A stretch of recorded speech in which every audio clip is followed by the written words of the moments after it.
Namatay talaga siya. Hindi niya kinaya.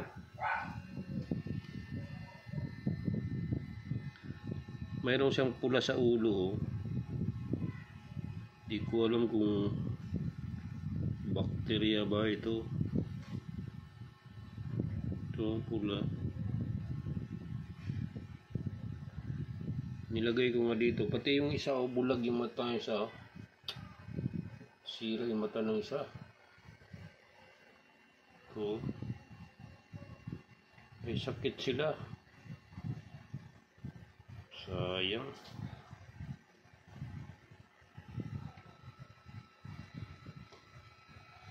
Humihinga pa yun kanina eh. Nagapan ko, lagyan ko ng asin. Kunti lang naman asin. Sakali makasurvive.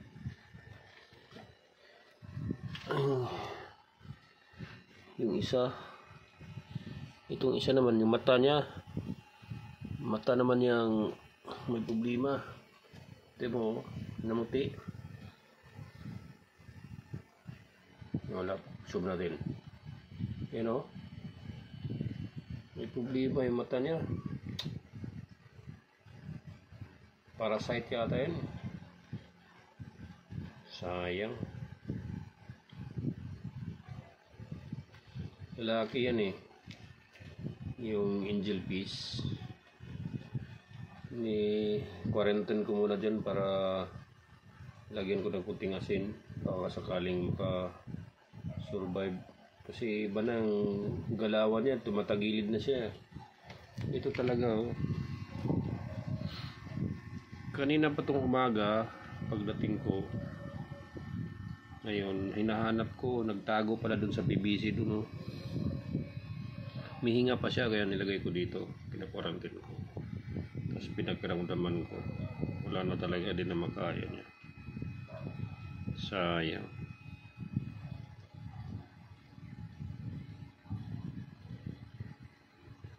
Ito yung ano niya, oh. Parasite yata to.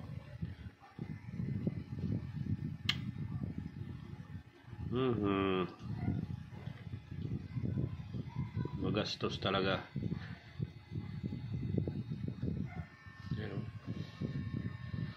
Ganda mata yung mga isda ko eh. Ito namang isa, yung may kulay o may tama sa gilid. Parang may ano siya, may spot dun sa ano, may pasa, may pasa. Nagkaroon ng mga parasite dito sa ano eh. May pasa sa gilid. Ko alam kung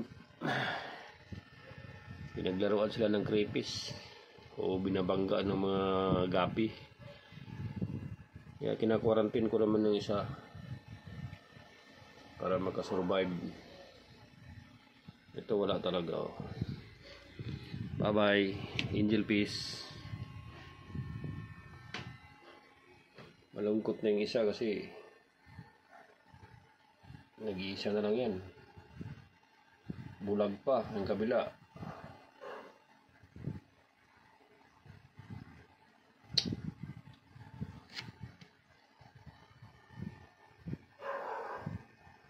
Bulag oh.